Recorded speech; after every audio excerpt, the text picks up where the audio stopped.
Hello बच्चे party, कैसे हो आप सब।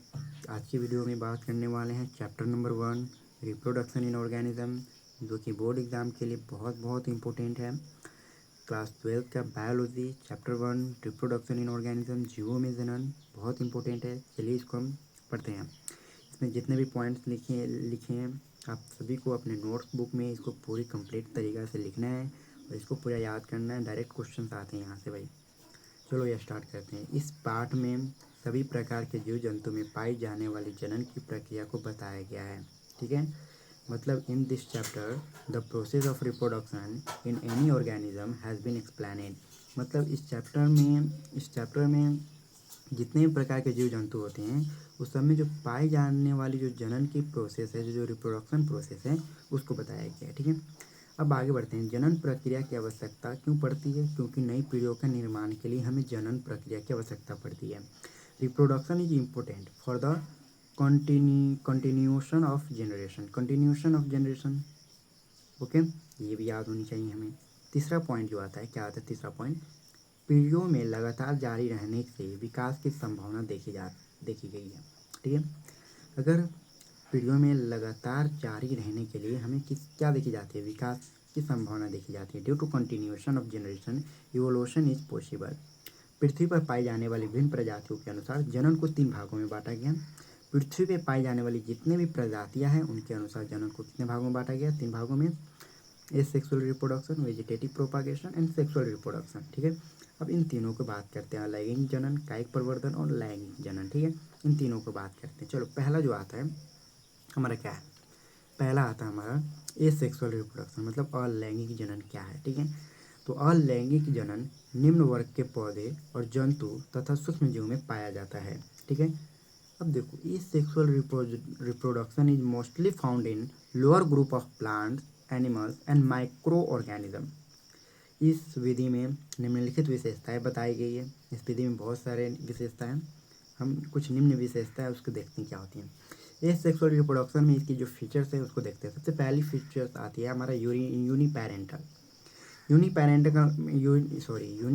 का मतलब क्या होता है? एक सदस्य, जिसमें केवल एक सदस्य भाग लेते हैं।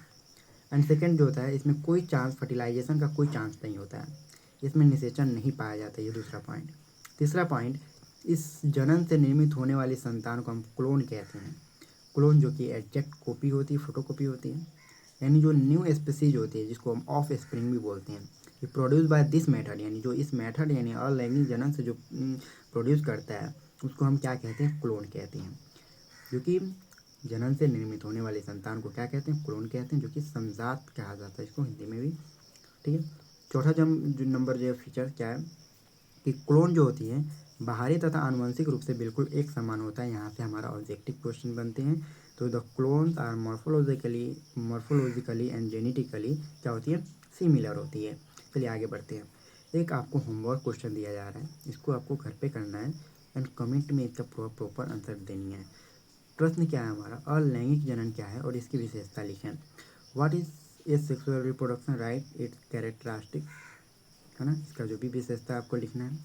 चलो हम बात करते हैं बेनिफिट ऑफ सेक्सुअल रिप्रोडक्शन, यानी अलैंगिक जनन के क्या लाभ हैं। तो देखो, सबसे पहला लिखेंगे कि इस विधि के द्वारा बहुत कम समय में अधिक से अधिक नई संतान की उत्पत्ति होती है। बहुत कम समय में, क्योंकि बहुत फास्टली ये क्या करती है? रिप्रोड्यूस करती है।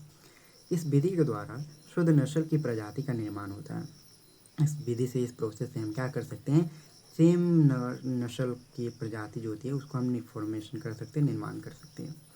इस विधि के द्वारा विकसित होने वाली प्रजातियों में शारीरिक समजात रचना पाई जाती है ना। सोमा क्लोन यानी शारीरिक समजात रचना पाई जाती है। By this method soma clones are produce. ठीक है, इस आगे बढ़ते हैं। इसमें केवल एक सदस्य ही प्रजनन की भूमिका निभाते हैं। क्यों? क्योंकि यह अलैंगिक जनन है, और अलैंगिक जनन में हम जानते हैं इसमें सिर्फ एक पेरेंट्स की ज़रूरत होती है, इसमें केवल एक सदस्य ही भाग लेता है ना। तो ये हो गया। अब आगे बढ़ते हैं। लॉस ऑफ एसेक्सुअल रिप्रोडक्शन, अलैंगिक जनन की हानि। तो यह विविधता में भाग नहीं लेता है। क्यों? क्योंकि भैया इसमें अलैंगिक जनन में क्या होता है? वेरिएशन नहीं देखने को मिलता है। वेरिएशन नहीं देखने को मिलता है, मतलब कहने का मतलब ये है कि इसमें जो भी हमारी ऑफ स्प्रिंग बनती है ना, वो क्या होती है? पूरा एग्जैक्ट कॉपी होती है पेरेंट सेल का, है ना। जिस कारण ये मतलब विविधता में भाग नहीं लेता है, बस पूरा प्योर सेम टू सेम होती है ना, विविधता में भाग नहीं लेता है। It does not participate in variation. अब विविधता नहीं होगा तो क्या नहीं होगा भाई, विविधता नहीं होने के कारण इसमें विकास की भी संभावना नहीं देखी जाएगी, ठीक है। ऑफ कोर्स यह हाइब्रिड का निर्माण नहीं कर पाता है। एंड चौथा, इनका जीवन काल प्रमुख प्रजाति के विभाजन के कारण क्या हो जाता है, कम हो जाता है, ठीक है। यहाँ से क्वेश्चन आते हैं, the life span is less due to further division of main species, है ना। चलो आगे के पार्ट 2 में हम देखेंगे टाइप्स ऑफ एसेक्सुअल रिप्रोडक्शन यानी अलैंगिक जनन के प्रकार, ठीक है। इसमें हम लोग पढ़ने वाले हैं, ऐसे बहुत कुछ है जो हम पढ़ेंगे पार्ट 2 में, ठीक है। तब तक के लिए बाय बाय, टाटा, मिलते हैं पार्ट 2। अगर आपको पार्ट 2 चाहिए तो कमेंट में बताएं। Thank for a lot. Okay, bye bye.